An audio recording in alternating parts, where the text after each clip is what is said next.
objectification is exactly how I look at it. I call my weapon that sometimes, the objectifier, because it would turn them from a woman to the object that I would then deal with. And would it surprise you that the control of another being's limbs is a part of it? Tell me an approximate number. 4, 5, 6, 7. I honestly don't count. I don't count coup. I don't. I'm sorry I hurt people. But I would do it again. In the 1990s and early 2000s, southern Louisiana residents found themselves paralyzed with fear as a spree of horrifying murders took place around them. This violent rampage is known to be the work of at least 5 different men, and these men are believed to have claimed the lives of upwards of 70 victims. Now, in my last video, I referenced 3 different men, but through my research, I've unearthed some things. This series has basically taken on a mind of its own. Over the next few weeks, we will be exploring the lives as well as the criminal careers of these 5 men. Last week, we talked about Derek Todd Lee, otherwise known as the Baton Rouge serial killer. And today, we will be talking about his #1 fan, the man who aspired to be his successor, a self-proclaimed homicidal maniac, and the man now known as the other Baton Rouge serial killer. This is the Sean Vincent Gillis story.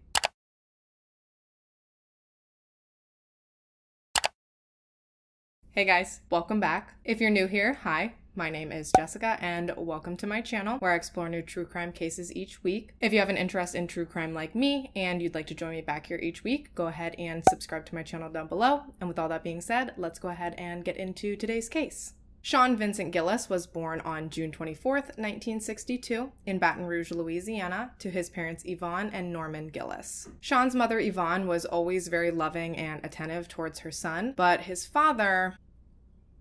Norman struggled with alcoholism as well as mental health issues, which proved to be a recipe for disaster. When Sean was just 1 year old, in a fit of drunken rage, Norman actually held a gun to baby Sean's head. A gun to a tiny little baby's head. How could you ever? After the incident, Norman was taken from the family and placed into a mental health institution. He would spend the following years in and out of institutions similar to this and would actually have no contact with Sean for over 15 years. Yvonne, now being a single mother, struggled to hold down a job as well as care for her young son. She relied heavily on family to look after Sean while she worked, and despite the fact that she was estranged from Sean's father, Yvonne made sure that she and Sean maintained a really good relationship with his paternal grandparents. A lot of times we see these serial killer life stories start with abuse and neglect, but this one doesn't really follow that pattern. Aside from the incident with his father when he was a baby, Sean appears to have had a fairly normal and happy childhood. And y'all, these are the ones that freak me out. The ones where you can't really pinpoint a catalyst into their homicidal ways. The random ones.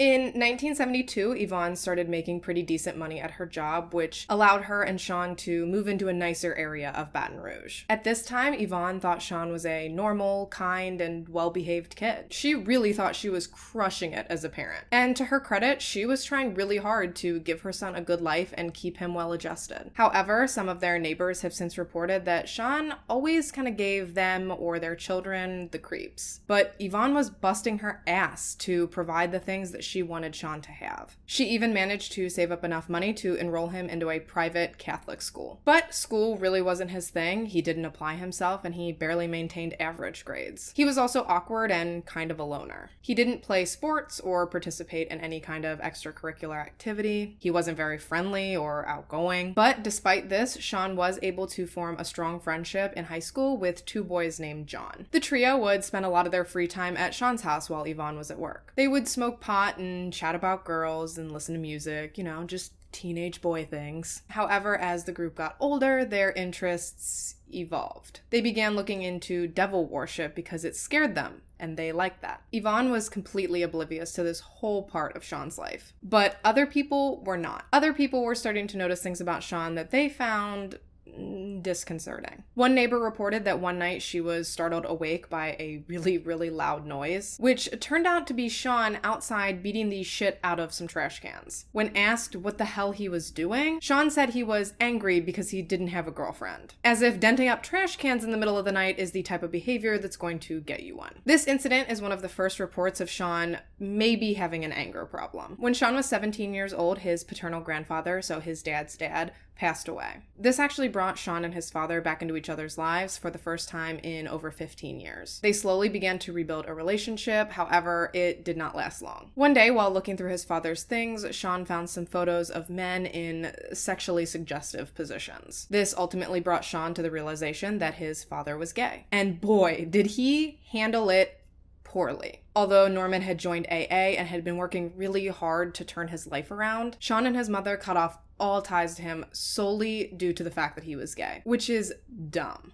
Frankly, he sounds like he's better off without him. As a young adult, Sean kind of bounced around from job to job, but he never really found something that he was super passionate about, and frankly, I really don't think he had much of a desire to work at all. But despite his lack of interest in education or the workforce, Sean did attend community college and graduated with an IT certificate. From there, he continued to live with his mother until he was about 30 years old, at which point Yvonne made the decision to move to Atlanta to pursue a career opportunity. But Sean didn't want to move to Georgia, so he decided to stay back and live alone, but not on his own dime. Yvonne routinely sent Sean money to cover the mortgage for the house as well as his other costs of living. This is the point in Sean's life where, living alone for the first time, he discovered pornography. And this became a problem pretty quickly. I'm not saying that watching porn in general is an issue.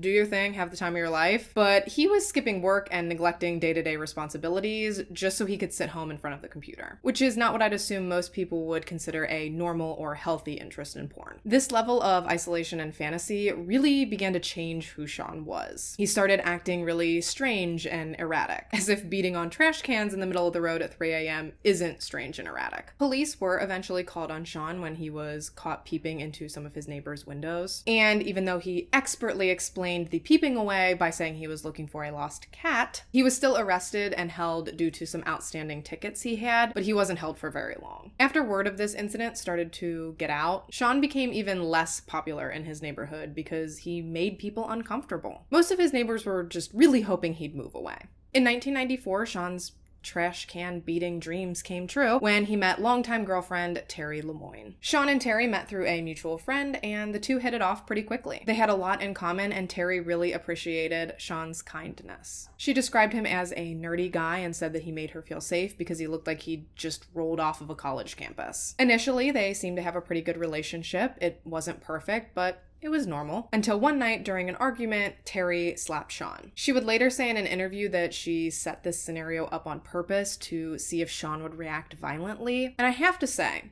that is pretty darn stupid and ridiculous. Why would someone try and entrap their partner like that? Honestly, I think she made it up to cover up the fact that she was the type of person who would slap their partner in an argument, but that's purely speculation on my part. Instead of escalating the situation or hitting Terry back, Sean started to cry. He stomped his foot and stated that, quote, "Boys aren't supposed to hit girls, and girls aren't supposed to hit boys," unquote. And after that strange remark, the two vowed from that point on to never let their relationship become physically violent again. Weirdly enough, this fight actually seemed to serve as a bonding experience for the couple because afterwards they seemed closer than ever. 1994, the same year that Sean met Terry, was the year that he claimed his first victim. On March 20th, 1994, Sean entered the unlocked apartment of Ann Bryan. Ann was an 81-year-old woman who lived in the assisted living home across the street from the convenience store where Terry worked. Ann often left the door to her apartment unlocked so that her nurses could come and go easily. But sadly, around 3 a.m. that morning, Sean entered Ann's apartment with the sole intention to rape her. But when he failed and she began to struggle and scream, Sean stamped her upwards of 50 times. Her body was discovered later that same morning by nurses within the assisted living home. This murder shocked the community. This sweet, well-respected elderly woman was brutalized beyond belief for seemingly no reason at all. Police could not fathom a motive for the crime, let alone come up with any realistic suspects. Because of this, the crime would remain unsolved for almost 10 years. After Sean murdered Ann Bryan, he began drinking really heavily, which is something that started to bother Terry pretty quickly. She was also not super thrilled that Sean was so regularly receiving money from his mother, so she set out to find him a job, eventually getting him hired at the same convenience store that she worked at. After Sean took this job, he then moved in with Terry. From the outside looking in, their relationship seemed to be moving forward, but Sean seemed to have no interest in a physically intimate relationship with Terry. Terry thought this was really weird, but she kind of just wrote it off as a side effect of his porn addiction, which was another thing she tried really hard to ignore because it bothered her. Unfortunately for Terry, she was ignoring a pretty big red flag because most of the porn that Sean was watching involved rape,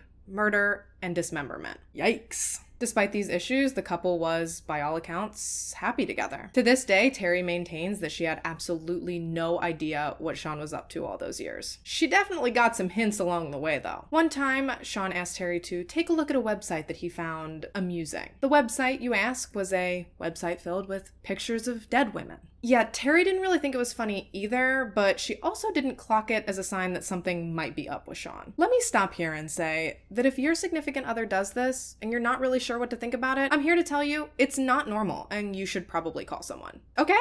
Now that we've got that covered, on January 4th, 1999, almost 5 years after his first murder, Sean struck again. This time, claiming the life of 29-year-old Catherine Hall, a sex worker whom he coaxed into his car under the guise of being a paying customer. But once she was in the vehicle, Sean attempted to put a zip tie around her neck. She actually managed to get away from him briefly, but Sean ultimately caught up to her and stabbed her 16 times before he undressed and mutilated her body. This would kind of become his calling card. Her body was discovered the following morning at the end of a street, lying beneath a sign that read, "Dead end." The police noted that due to the brutality of the crime, the killer had to have like a deep, serious hatred for women. Police were able to obtain a few pieces of evidence, including Catherine's jacket, a few miscellaneous personal items, and most importantly, police recovered a pubic hair from the assailant from Catherine's mouth. Ugh. But the DNA from said little black curly hair didn't match anyone in the DNA database, therefore proved pretty useless to them at first, which left room for Sean to strike again. A few months later, Sean began stalking 52-year-old wife and mother of 3, Hardy Schmidt, after he noticed her jogging one day. On May 30th, 1999, Sean hit Hardy with his car in order to knock her down into a ditch. He then fastened a zip tie around her neck and forced her into his car. From there, he drove to a secluded area of a park where he raped and murdered Hardy before returning her body to the trunk of his car where he left it for 2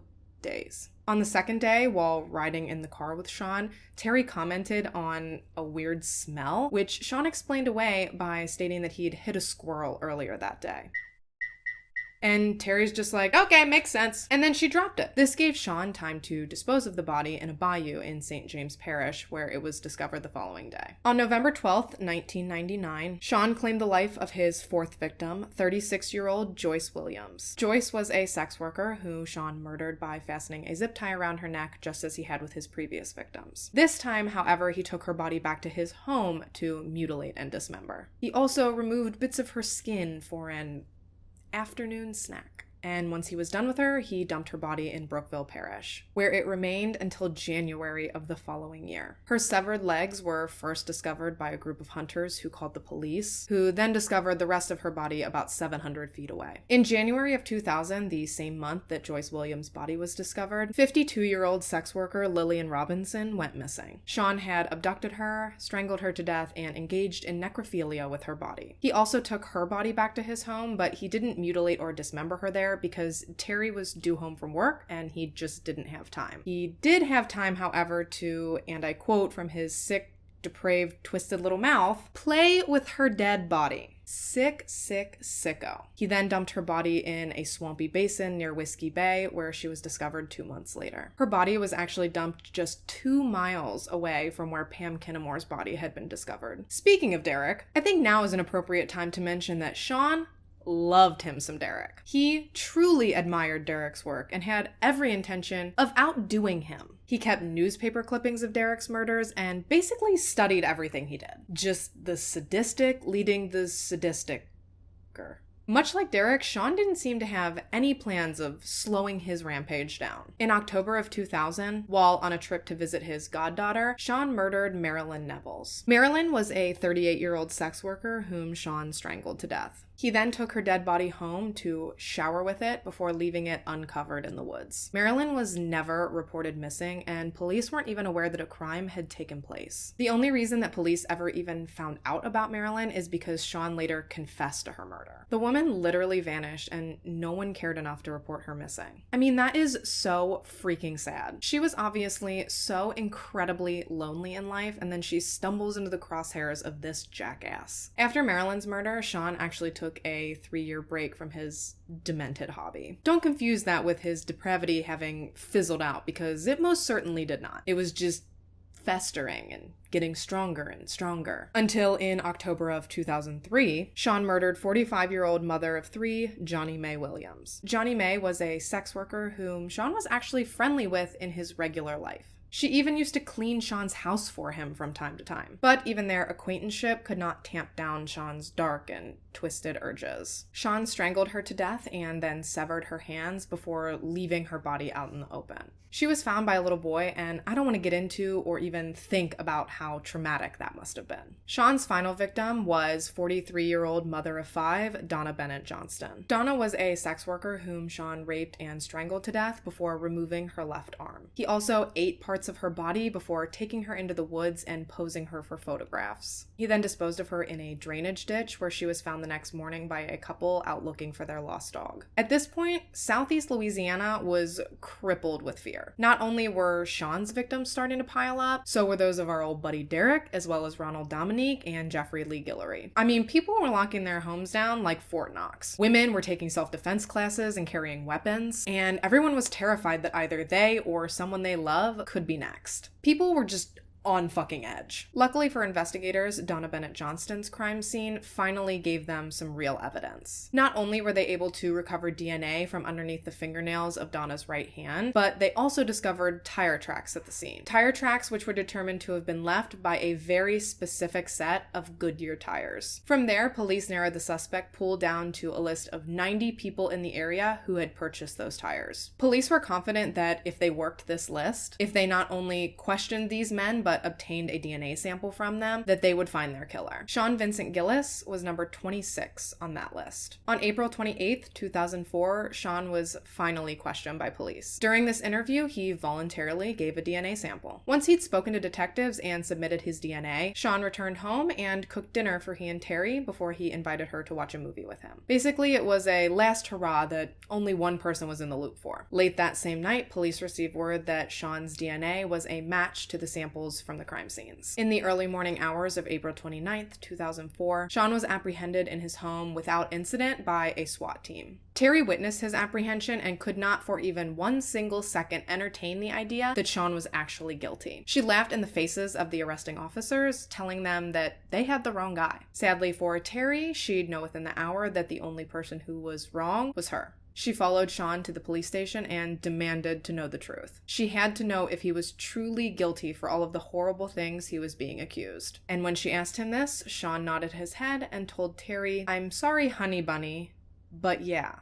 Ugh. Sean was booked on 3 counts of first-degree murder and 3 counts of ritualistic acts in the deaths of Catherine Hall, Johnny Mae Williams, and Donna Bennett Johnston. And Sean actually confessed to his crimes pretty quickly. But not just those 3 crimes. No. Against his attorney's wishes, Sean confessed to everything. He recounted in detail for the detectives how each murder had been carried out, all while he laughed and cracked jokes. Gross. With this information, police were granted a warrant to search Sean's home, where they found some pretty incriminating evidence, including, but not limited to, photos of Donna Bennett Johnston's mutilated body. On June 10th, 2004, Sean was indicted for the murder of Donna Bennett Johnston, which, if he was convicted of, could bring on the death penalty. And on July 14th, 2004, he was indicted for the second-degree murder of Joyce Williams. But this time he pled guilty and was sentenced to life in prison. The trial for Donna Bennett Johnston Johnston's murder began on July 21st, 2008. Sean's defense attorney argued that he struggled with mental illness that had been passed down to him from his father. He noted that Sean's mental deficits would impede his ability to control his violent impulses. Despite this argument, the jury unanimously found Sean guilty of the murder of Donna Bennett Johnston. But even after 10 days of sentencing deliberation, they could not come to a unanimous decision about the death penalty. So Sean was sentenced to life in prison without the possibility of parole. On February 17th, 2009, Sean pled guilty to the first-degree murder of Marilyn Nevels, for which he scored himself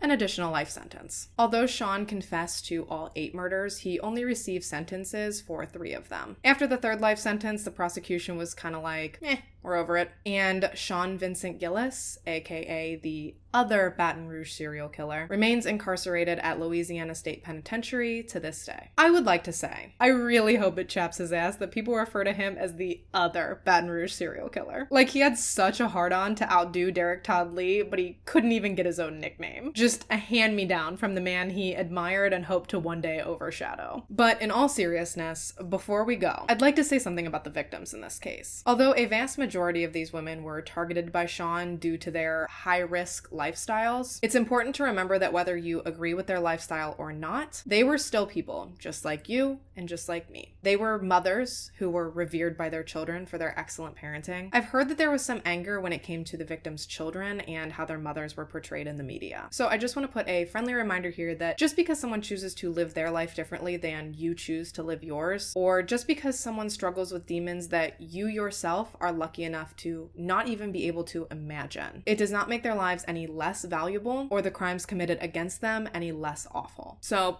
there's my 2 cents. Sean Vincent Gillis was garbage. Sean Vincent Gillis is garbage because he's still alive. Gross. And his victims' lives, no matter their position in society or their perceived social status, mattered. As always, I thank you so much for taking the time to watch this video and listen to these women's stories. If you haven't already and you'd like to, go ahead and subscribe to my channel down below. I put out new true crime content each week, and I'd love to see you back here in my next video, which is going to be part 3 of Louisiana's garbage, so subscribe so you don't miss it. Until then, stay safe and have a good week. Bye, guys.